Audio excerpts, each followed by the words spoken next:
Hello friends, welcome back to our channel. Friends, వీడియోలో మనం ఈరోజు అన్ని న్యూస్ పేపర్లో వచ్చినటువంటి ఇంపార్టెంట్ ఎడ్యుకేషన్ అప్డేట్స్తో పాటు చాలా ముఖ్యమైనటువంటి కరెంట్ అఫైర్స్ కూడా రావడం జరిగింది. సో వాటన్నిటి గురించి వన్ బై వన్ ఈ వీడియోలో అయితే చూద్దాం. సో వీడియో చూస్తున్న ప్రతి ఒక్కరు వీడియోని ఖచ్చితంగా లైక్ చేయండి. డైలీ 1 to 2 hours వర్క్ చేసి దాదాపుగా 8 న్యూస్ పేపర్ చదివి ఇన్ఫర్మేషన్ మీకు అందించడం జరుగుతుంది. చాలామంది చూస్తున్నారు కానీ లైక్ చేయట్లేదు. దాదాపుగా 20,000 వ్యూస్ వస్తున్నాయి, కనీసం 1,000 లైక్స్ కూడా రావట్లేదు. ఖచ్చితంగా వీడియోని లైక్ చేసి మీ మిత్రులకైతే షేర్ చేయండి. అదేవిధంగా ఛానల్ సబ్స్క్రైబ్ చేసుకొని చూడండి. రెగ్యులర్గా మీకు జాబ్ అప్డేట్స్ అంతాయి. మన ఛానల్కి సంబంధించినటువంటి టెలిగ్రామ్ గ్రూప్లో కూడా జాయిన్ కాండి. సో దాంట్లో కూడా రెగ్యులర్గా జాబ్ అప్డేట్స్ అనేది షేర్ చేస్తున్నాను. మీకు చాలా యూజ్ ఉంటుంది. ఆ గ్రూప్లో కంపల్సరీ జాయిన్ కాండి. ఫ్రెండ్స్, కేంద్ర రాష్ట్ర ప్రభుత్వ పథకాలకు సంబంధించినటువంటి గ్రాండ్ టెస్ట్ అనేది మన ఛానల్ ద్వారా అయితే కండక్ట్ చేస్తున్నాం. దీనికి సంబంధించి టాప్ 100 బిట్స్ తోటి గ్రాండ్ టెస్ట్ అనేది మన యాప్లో అయితే అందుబాటులో ఉంది. జస్ట్ మీరు 30 రూపీస్ అనేది చెల్లించి ఆన్లైన్లో దీనికి సంబంధించిన టెస్ట్ అనేది రాసుకోవచ్చు. అదేవిధంగా పీడిఎఫ్ను కూడా డౌన్లోడ్ చేసుకుని తీసుకోవచ్చు. ఇంకా ఈ సండే రోజున తెలంగాణ కల్చర్కి సంబంధించిన వాటిపైన కూడా టాప్ 100 బిట్స్ తోటి మరొక టెస్ట్ కూడా రాబోతుంది. ఇంకా నెక్స్ట్ ఇక్కడ చూసినట్లయితే మన యాప్లో గ్రూప్ 4గా సంబంధించి గ్రూప్ 2కి సంబంధించినటువంటి ఫుల్ వీడియో కోర్సు కూడా అందుబాటులో ఉంది. దాంతోపాటుగా అర్థమెటిక్ రీజనింగ్ సంబంధించినటువంటి కోర్సు కూడా ఉంది. సో వాటికి సంబంధించి అక్కడ శాంపిల్ క్లాస్ ఉంటాయి. ఒకసారి చూసి మీకు నచ్చితే తీసుకోండి. ఇంకా కరెంట్ అఫైర్స్ పీడిఎఫ్ కూడా ఉన్నాయి. టెస్ట్ సిరీస్ కూడా ఉండడం జరిగింది. కరెంట్ అఫైర్స్ పీడిఎఫ్ అనేది 20 రూపీస్ చెల్లించి మీరు దాన్ని ప్రింట్ తీసుకునే విధంగా డౌన్లోడ్ చేసుకోవచ్చు. ఇంకా ఇండియన్ పాలిటిక్స్ సంబంధించిన టెస్ట్ సిరీస్ కావచ్చు, అదేవిధంగా తెలంగాణ చరిత్ర, తెలంగాణ ఉద్యమ చరిత్ర, జనరల్ సైన్స్ సంబంధించినటువంటి టెస్ట్ సిరీస్తో పాటు జనరల్ స్టడీస్కి సంబంధించినటువంటి షార్ట్ హ్యాండ్ రైటింగ్ నోట్స్ కూడా ఉంది. అక్కడ వాటికి సంబంధించిన శాంపిల్ టెస్ట్లు అయితే ఉంటాయి. ఒకసారి యాప్ డౌన్లోడ్ చేసుకుని చెక్ చేసిన తర్వాత నచ్చితే దానికి సంబంధించిన కోర్స్ అయితే తీసుకోండి. ఫ్రెండ్స్, ఈరోజు న్యూస్ పేపర్లో వచ్చినటువంటి అప్డేట్స్ కనుక చూసినట్టయితే మనకు ఫస్ట్ అప్డేట్ వచ్చేసి ఒక్క పోస్టుకు 705 మంది పోటీ అనే టైటిల్ తోటి ఇన్నా న్యూస్ పేపర్లో ఒక ఆర్టికల్ ఇక్కడ మనం చూడవచ్చు. గ్రూప్ 2కు 5,51,000 దరఖాస్తులు అని చెప్పేసి ఇక్కడ ఇచ్చారు. సో ఇక్కడ ఇన్ఫర్మేషన్ కనుక చూసినట్టయితే మనకు రాష్ట్రంలో గ్రూప్ 2 ఉద్యోగాలకు దరఖాస్తుల ప్రక్రియ గురువారం సాయంత్రం 5 గంటలతో ముగిసిందని చెప్పేసి ఇక్కడ చూడవచ్చు. సో మొత్తం మనకు 783 పోస్టులతోటి గ్రూప్ 2 నోటిఫికేషన్ అయితే ఇవ్వడం జరిగింది. సో గడువు ముగిసే సమయానికి వాటి కోసం రాష్ట్ర వ్యాప్తంగా 5,51,901 మంది దరఖాస్తు చేసుకున్నారని చెప్పేసి ఇక్కడ ఇచ్చారు. సో వీటికి సంబంధించి మనకు జనవరి 18 నుంచి ఆన్లైన్లో దరఖాస్తులు అయితే స్వీకరించారు. సో చివరి 3 రోజుల్లోనే దాదాపుగా 1,10,000 మంది దరఖాస్తు చేసుకున్నట్లయితే ఇవ్వడం జరిగింది. అదేవిధంగా లాస్ట్ 24 అవర్స్లో 68,000కు పైగా దరఖాస్తులు రావడం గమనార్హం అని చెప్పేసి ఇక్కడ మనకైతే TSPSC ఇవ్వడం జరిగింది. సో గడువు మూసే సమయానికి గడువు మూసేగానే TSPSC ఆన్లైన్ లింకులు తొలగించిందని చెప్పేసి ఇక్కడ ఇవ్వడం జరిగింది. సో ఇక్కడ విషయంలో మనకు నిర్దేశిత గడువులోపు కమిషన్కి అందినటువంటి దరఖాస్తుల ప్రకారం ఒక్కో పోస్టుకు సగటున 705 మంది చొప్పున పోటీ పడుతున్నారని చెప్పేసి కూడా ఇక్కడ ఇవ్వడం జరిగింది. సో ఇక్కడ ఉన్నటువంటి పోస్టులకు సంబంధించి మొత్తం అప్లై చేసినటువంటి దరఖాస్తులు కనుక చూసుకుంటే సగటున ఒక పోస్టుకు సంబంధించి 705 మంది పోటీ పడుతున్నారని చెప్పేసి ఇక్కడ ఇచ్చారు. ఇక పరీక్ష తేదీపై వచ్చే వారం నిర్ణయం అని చెప్పేసి TSPSC అయితే ఇక్కడ ప్రకటించడం జరిగింది. సో మనకు గ్రూప్ 2 దరఖాస్తు గడువు ముగియడంతో పరీక్ష తేదీ ఖరారుపై TSPSC సమాలోచన చేస్తుంది. గ్రూప్ 2 ఉద్యోగ ప్రకటన సమయంలోనూ రాత పరీక్ష ఎప్పుడు నిర్వహించాలన్న విషయాన్ని పేర్కొనలేదు. సో పరీక్ష తేదీపై వచ్చే వారం నిర్ణయం తీసుకోవాలని భావిస్తుంది. వివరాలను త్వరలోనే వెల్లడిస్తామని చెప్పేసి కమిషన్ వర్గాలు తెలిపాయని చెప్పేసి కూడా ఇవ్వడం జరిగింది. సో గ్రూప్ 2కి సంబంధించి ఎప్పుడు ఎగ్జామ్ ఉంటుందనేటువంటిది మనకు వచ్చే వారంలో దానికి సంబంధించిన తేదీని డిక్లేర్ చేస్తామని చెప్పేసి ఇక్కడ TSPSC ప్రకటించినట్లయితే చూడవచ్చు. సో నెక్స్ట్ అప్డేట్ కనుక చూసినట్లయితే మనకి ఇక్కడ TSSPDCLలో 1661 పోస్టులు అంటే ఇక్కడ చూడవచ్చు. ఏఈ పోస్టులు వచ్చేసి 48, JLM పోస్టులు వచ్చేసి 1553 భర్తీ అని చెప్పేసి ఇక్కడ జరిగింది. మనకు TSSPDCL నుంచి అయితే 2 నోటిఫికేషన్ అయితే రిలీజ్ అయ్యాయి. ఒకటి వచ్చేసి ఏఈ పోస్టులకు సంబంధించి, అదేవిధంగా JLM పోస్టులకు సంబంధించి నోటిఫికేషన్స్ అయితే రిలీజ్ చేశారు. సో ఇక్కడ ఉన్నటువంటి ఇన్ఫర్మేషన్ కనుక చూసినట్లయితే మనకు దక్షిణ తెలంగాణ విద్యుత్ పంపిణీ సంస్థ TSSPDCL పరిధిలో 48 అసిస్టెంట్ ఇంజనీర్ ఎలక్ట్రికల్కి సంబంధించిన పోస్టులు, అదేవిధంగా 1553 జూనియర్ లైన్మెన్ పోస్టుల భర్తీకి గురువారం సమగ్ర నియామక ప్రకటనలు జారీ అయ్యాయని చెప్పేసి చూడవచ్చు. ఏఈ పోస్టులకు ఈ నెల 23 నుంచి వచ్చే నెల 15 వరకు, అదేవిధంగా JLM పోస్టులకు సంబంధించి వచ్చే నెల 8 నుంచి 28 వరకు ఆన్లైన్లో దరఖాస్తులు స్వీకరించినట్లయితే ఇక్కడ ఇచ్చారు. సో 2 పోస్టులకు సంబంధించి పరీక్షలు కూడా ఏప్రిల్ 24 నుంచి ఆన్లైన్లో హాల్ టికెట్లు డౌన్లోడ్ చేసుకోవచ్చు. వాటికి సంబంధించి ఏప్రిల్ 30న రాత పరీక్ష నిర్వహించనున్నట్లు ఇక్కడ ఇచ్చారు. సో గరిష్ట వయోపరిమితి కనుక చూసినట్లయితే JLM పోస్టులకు 35 ఏళ్ళు, అదేవిధంగా ఏఈ పోస్టుకు సంబంధించి 44 ఏళ్ళు అయితే ఇచ్చారు. అదేవిధంగా ఎలక్ట్రికల్ ఇంజనీరింగ్ లేదా ఎలక్ట్రానిక్ ఇంజనీరింగ్లో బ్యాచిలర్ డిగ్రీ చేసినటువంటి అభ్యర్థులు ఈ ఏఈ పోస్టుకి అయితే అప్లై చేసుకోవచ్చు. అదేవిధంగా జూనియర్ లైన్మెన్ పోస్టుకు సంబంధించి 10వ తరగతితో పాటు ఎలక్ట్రికల్ వైర్మెన్ ట్రేడ్లో ITI లేదా ఎలక్ట్రికల్ ట్రేడ్లో ఇంటర్ వొకేషనల్ కోర్స్ చేసినట్టు అభ్యర్థులు అయితే అప్లై చేసుకోవచ్చు. సో పూర్తి వివరాలకు సంబంధించి ఇక్కడ మనకు TSSPDCL వెబ్సైట్కి వెళ్ళినట్లయితే మీకు దానికి సంబంధించిన PDF కూడా అందుబాటులో ఉంది. ఒకసారి వీటిని చెక్ చేసి మీకు కనుక ఎలిజిబిలిటీ ఉంటే వీటికి అప్లై చేసుకోండి. సో నెక్స్ట్ అప్డేట్ కనుక ఇక్కడ చూసినట్టయితే మనకు పోలీస్ జాబ్కి సంబంధించిన అప్డేట్ ఇది. సో వేరే తేదీల్లో దేహదారిన పరీక్షలు నిర్వహించండి అంటే ఇక్కడ ఒక అప్డేట్ చూడవచ్చు. కరీంనగర్ పోలీస్ శిక్షణ కేంద్రం వద్ద గర్భిణీల ఆందోళన అని చెప్పేసి ఇక్కడ ఇవ్వడం జరిగింది. SI కానిస్టేబుల్ అభ్యర్థులపైన తమకు వేరే తేదీల్లో దేహదారిన ఎంపిక పరీక్షలు నిర్వహించాలంటూ కరీంనగర్ పోలీస్ శిక్షణ కేంద్రం వద్ద సుమారు 20 మంది గర్భిణులు గురువారం తెల్లవారుజామున ఆందోళన చేపట్టారంటే ఇక్కడ ఇచ్చారు. సో ఈ నెల 15 నుంచి ఎస్ఐ కానిస్టేబుల్ అభ్యర్థులకు దేహదారిన పరీక్షలు జరుగుతున్నాయి. 16, 17 తేదీలో మహిళల కోసం ఎంపికలు నిర్వహిస్తున్నట్లు షెడ్యూల్ అయితే ప్రకటించారు. సో ఈ నేపథ్యంలో గర్భిణులు ఆందోళన చేపట్టగా విషయం తెలుసుకున్నటువంటి పోలీస్ అధికారులు అక్కడికి చేరుకున్నారు. సో వారి నుంచి రాతపూర్వక దరఖాస్తులు తీసుకున్నారు. అయితే వాటికి రసీదులు ఇవ్వాలని మహిళా అభ్యర్థులు పట్టుబట్టారు. సో దరఖాస్తులను నియామక మండలికి పంపిస్తామని, రసీదు ఇవ్వలేమని చెప్పేసి అధికారులు అయితే సూచించారు. దీంతో తమకు నమ్మకం ఎలా కలుగుతుందంటూ వారు ఆందోళన వ్యక్తం చేశారు.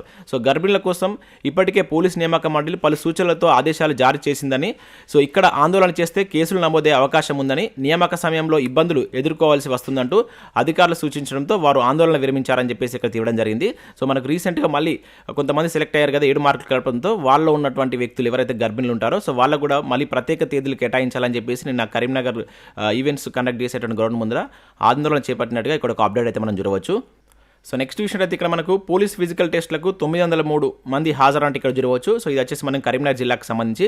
సో నేను మనకు కరీంనగర్లో కండక్ట్ చేసినటువంటి ఈవెంట్స్లో 903 మంది అయితే హాజరయ్యారు. సో దీనిలో 493 మంది అర్హత సాధించారని చెప్పేసి ఇక్కడ మన కరీంనగర్కి సంబంధించినటువంటి ఈవెంట్స్ అయితే చూడవచ్చు. సో నెక్స్ట్ విషయం అయితే ఇక్కడ పారదర్శకంగా ఫిజికల్ టెస్ట్లు అని చెప్పేసి మనకు వరంగల్ జిల్లాకు సంబంధించి అసన్పర్తి దగ్గర ఉన్నటువంటి కేయూ గ్రౌండ్లో జరిగినటువంటి వరంగల్లో జరిగినటువంటి ఫిజికల్ టెస్ట్లకు సంబంధించి 1159 మంది అభ్యర్థులకు 839 మంది అయితే హాజరయ్యారు. దీనిలో 491 మంది క్వాలిఫై అయినట్లయితే ఇక్కడ మనకు తెలపడం జరిగింది. ఇది వరంగల్ జిల్లాకు సంబంధించి. సో ఇవి మనకు పోలీస్ జాబ్కి సంబంధించిన అప్డేట్స్. నెక్స్ట్ ఇక్కడ చూసినట్లయితే మనకు అగ్నివీర్ నియామక విధానంలో కొత్త మార్పులపై నోటిఫికేషన్లు జారీ అంటే ఇక్కడ ఒక అప్డేట్ మనం చూడవచ్చు. సో ఇక్కడ ఇన్ఫర్మేషన్ కనుక చూసినట్లయితే మనకు సైన్యంలో అగ్నివీరులు ఇతర నియామకాలకు సంబంధించినటువంటి నూతన మార్పులపై సైన్యం గురువారం ప్రకటన జారీ చేసింది. జాయిన్ ఇండియన్ ఆర్మీ వెబ్సైట్లో రిజిస్ట్రేషన్ కోసం వీటిని అప్లోడ్ చేశారంటే ఇక్కడ జరిగింది. ఈ నెల 16 నుంచి మార్చి 15 వరకు దరఖాస్తులు అయితే ఆన్లైన్ ద్వారా అభ్యర్థులు అయితే వాటిని చేసుకోవాలని చెప్పేసి అయితే ఇక్కడ ఇచ్చారు. సో జూనియర్ కమిషన్డ్ ఆఫీసర్ కావచ్చు ఇతర ర్యాంకులు అగ్నివీరులకు సంబంధించినటువంటి నియామక ప్రక్రియలో మార్పులు చేసినట్లు సైన్యం అయితే వెల్లడించింది. సో దీని ప్రకారం నియామక ర్యాలీకి ముందు కంప్యూటర్ ఆధారిత ప్రవేశ పరీక్షను కూడా నిర్వహిస్తామని చెప్పేసి ఇక్కడ మనకు అగ్నివీర్ నోటిఫికేషన్ సంబంధించిన ఒక అప్డేట్ అయితే చూడవచ్చు. సో నెక్స్ట్ ఇక్కడ చూసినట్లయితే మనకు టీఎస్పీఎస్సీ నుంచి ఒక అప్డేట్ అయితే చూడవచ్చు. సో రీసెంట్గా మనకు ఏదైతే అసిస్టెంట్ ప్రొఫెసర్ కావచ్చు అదేవిధంగా ఫిజికల్ డైరెక్టర్ పోస్టులకు సంబంధించి 544 వేకెన్సీస్తో నోటిఫికేషన్ ఇచ్చారు కదా, దీనికి సంబంధించినటువంటి అప్లికేషన్ డేట్ను పొడిగిస్తూ పోస్ట్పోన్ చేస్తూ ఒక వెబ్ నోట్ అయితే రిలీజ్ చేయడం జరిగింది. సో ఇక్కడ దీనికి సంబంధించినటువంటి అప్లికేషన్స్ అనేటువంటివి సో నెక్స్ట్ మంత్ మార్చి 20 వరకు తీసుకుంటామని చెప్పేసి అయితే ఇక్కడ ఇవ్వడం జరిగింది. అడ్మినిస్ట్రేటివ్ రీజన్స్ వల్ల దీన్ని పోస్ట్పోన్ చేస్తున్నట్లు ఇక్కడ మనకు టీఎస్పీఎస్సీ అయితే ఒక వెబ్ నోట్ అయితే రిలీజ్ చేయడం జరిగింది. సో మనకు 544 వేకెన్సీస్ తోటి నోటిఫికేషన్ అయితే రిలీజ్ చేశారు. ఇవి మనకు వివిధ న్యూస్ పేపర్లో వచ్చినటువంటి important education updates. Next current affairs అయితే చూద్దాం. సో స్కిప్ చేయకుండా చూడండి. ప్రతి ఒక్కరు వీడియోని లైక్ చేయండి. ఒకే వీడియోలో మీకు ఎడ్యుకేషన్ అప్డేట్స్ కావచ్చు అదేవిధంగా కరెంట్ అఫైర్స్ అయితే కలిపి అందించడం జరుగుతుంది. సో ఇక్కడ మనం ఫస్ట్ కరెంట్ అఫైర్ కనుక చూసినట్లయితే పల్లెల్లోనూ అంకురాలంటూ ఈనాడు న్యూస్ పేపర్లో ఒక ఆర్టికల్ ఇక్కడ మనం చూడవచ్చు. 19 జిల్లాల్లో ఏర్పాటుకు రాష్ట్ర ప్రభుత్వం నిర్ణయం, యువతకు చేయుత, ఉపాధి కల్పనే లక్ష్యం అని చెప్పేసి ఇక్కడ ఇవ్వడం జరిగింది. సో మనకు హైదరాబాద్లోని టీ హబ్ కావచ్చు, వి హబ్, టీ వర్క్స్ ఇంకా అదేవిధంగా టీఎస్ఐసి తదితర చోట్ల ఏర్పాటవుతున్నటువంటి అంకురాలు స్టార్టప్స్పై ఇకపై మనకు పల్లెల్లో రానున్నాయి. సో వినూత్న ఆలోచనలు కావచ్చు ప్రయోగాలతో ముందుకొచ్చేటువంటి పల్లెవాసులకు సాయం అందించాలనే లక్ష్యంతో మనకు రాష్ట్ర ప్రభుత్వం గ్రామీణ అంకుర పరిశ్రమల కార్యక్రమానికి అయితే శ్రీకారం చుట్టినట్టు ఇవ్వడం జరిగింది. సో తొలుతగా మనకు రాష్ట్రంలో 19 జిల్లాలు ఈ కార్యక్రమాన్ని అయితే చేపట్టాలని చెప్పేసి నిర్ణయించింది. దీనికి సంబంధించి ఇక్కడ మనకు 50 కోట్లు అయితే కేటాయించారు. చాలా ఇంపార్టెంట్. ఎన్ని జిల్లాలు ఈ కార్యక్రమాన్ని చేపట్టారని చెప్పేసి అడగడానికి ఛాన్స్ ఉంటుంది. 19 జిల్లాలని చెప్పేసి ఇక్కడ గుర్తుంచుకోండి. సో ఇటీవల కాలంలో మనకి స్టార్టప్కి సంబంధించి మనకి ఎక్కువ న్యూస్ అయితే చూస్తున్నాం. సో రీసెంట్గా మనకు G20 స్టార్టప్ 20 సదస్సు కూడా మన హైదరాబాద్ వేదికగా జరిగింది.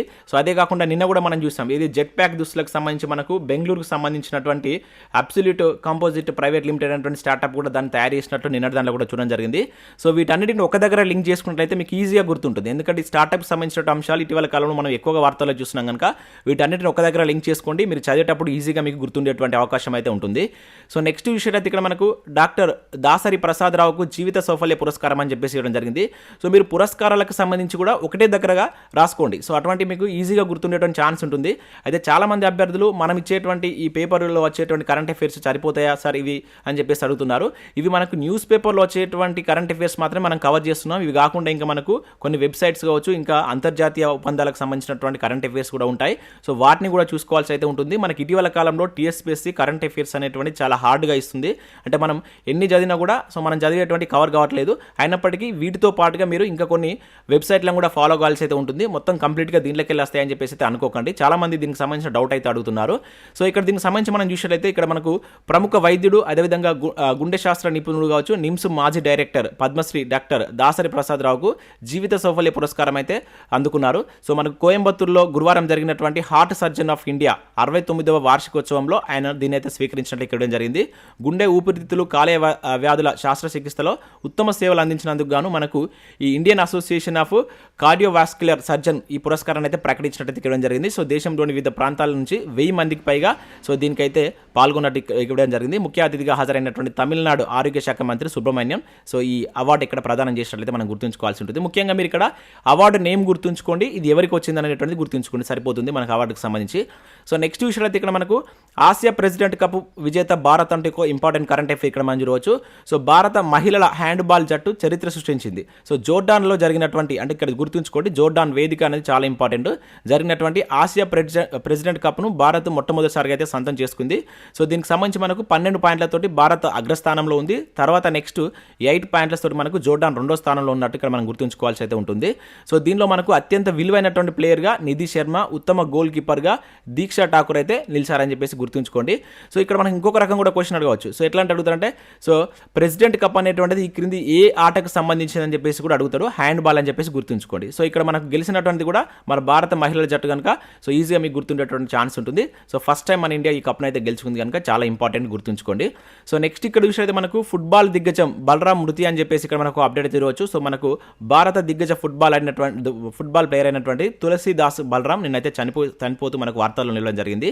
సో ఇతను మన హైదరాబాద్కి సంబంధించిన వ్యక్తి, చాలా ఇంపార్టెంట్ గుర్తుంచుకోండి. సో ఇక్కడ ఇతనికి సంబంధించిన మ్యాచ్లు కనుక విషయం 1956-62 మధ్య మనకు భారత్కు 27 మ్యాచ్ల్లో ఇతను ప్రాతినిధ్యం అయితే వహించారు.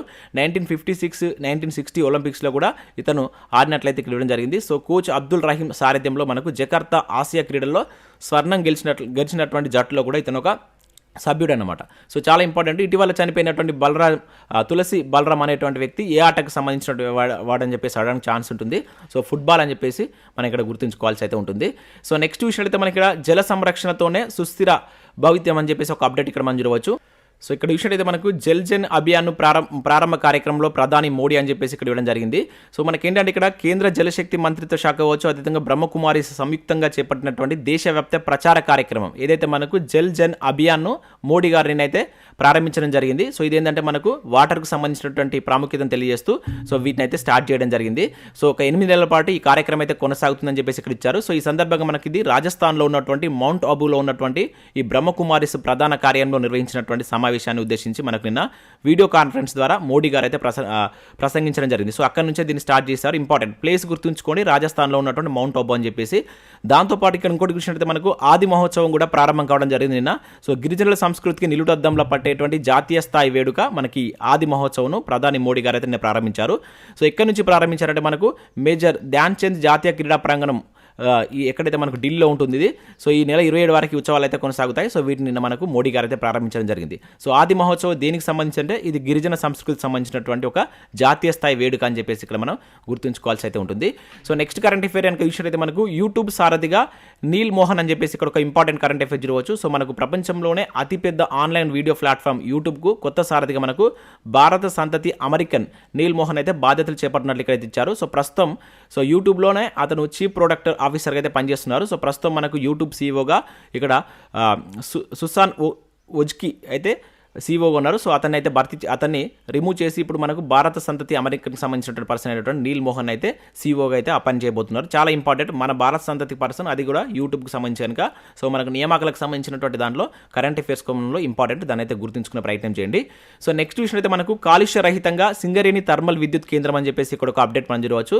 696 కోట్ల వ్యయంతో ప్రాజెక్టు సిఎండి శ్రీధర్ అని చెప్పేసి ఇక్కడ జరిగింది. మనకు మంచిర్యాల జిల్లా జైపూర్ సింగరేణి థర్మల్ విద్యుత్ కేంద్రాన్ని సంపూర్ణ కాలుష్య రహితంగా తీర్చిదిద్దాలంటూ సో మనకు ఆ సంస్థ CMD శ్రీధర్ స్పష్టం చేశారు. సో ఇందుకోసం దాదాపుగా 696 కోట్ల వ్యయంతో సో దీన్ని అయితే చేయబోతున్నట్టు, ఈ ప్రాజెక్ట్ నిర్మించబోతున్నట్టు ఇక్కడ ఇచ్చారు. సో ఇక్కడ ఏంటంటే మనకు సో కేంద్ర పర్యావరణ అటవీ మంత్రిత్వ శాఖ ఆదేశాలను అనుసరించి రాష్ట్రంలో నిర్మిస్తున్నటువంటి తొలి ప్రాజెక్ట్ ఇదే అన్నమాట. ఓకేనా, పర్యావరణ రహితంగా నిర్మిస్తున్నటువంటి విద్యుత్ కేంద్రం అన్నమాట. గుర్తుంచుకోండి ఏది అని చెప్పేసి డైరెక్ట్గా అడుగుతారు. సో సింగరేణి థర్మల్ విద్యుత్ కేంద్రం అయినటువంటి మంచిర్యాలలో ఉన్నటువంటి జైపూర్ సింగరేణి థర్మల్ కేంద్రం అని చెప్పేసి గుర్తుంచుకోవాల్సి అయితే ఉంటుంది.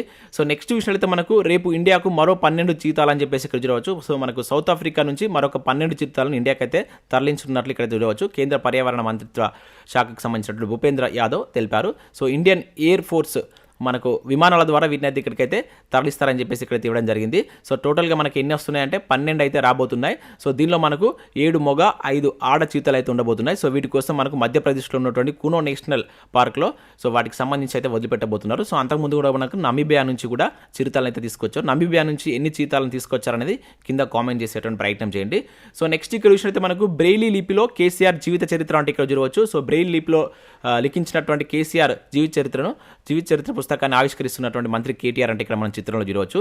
సో అందులో చదువుకోవడానికి వీలుగా ముఖ్యమంత్రి కేసీఆర్ జీవిత చరిత్రను బ్రెయిల్ లిపిలో సంయుక్తంగా అయితే ముద్రించారు. సో సీఎం కేసీఆర్ పుట్టినరోజు పురస్కరించుకొని వికలాంగుల సంస్థ చైర్మన్ అయినటువంటి వాసుదేవరెడ్డి ఆధ్వర్యంలో ముద్రించినటువంటి ఈ పుస్తకాన్ని గురువారం ప్రగతి భవన్లో రాష్ట్ర మంత్రి కేటీఆర్ అయితే ఆవిష్కరించినట్లు ఇక్కడ మనం గుర్తుంచుకోవాల్సి అయితే ఉంటుంది. సో ఇవి మనకు వివిధ న్యూస్ పేపర్లో వచ్చినటువంటి ఇంపార్టెంట్ ఎడ్యుకేషన్ అప్డేట్స్, అదేవిధంగా కరెంట్ అఫైర్స్. సో వీడియో నచ్చినట్లయితే లైక్ చేసి మీ మిత్రులకైతే షేర్ చేయండి. Thanks for watching. Thank you everyone.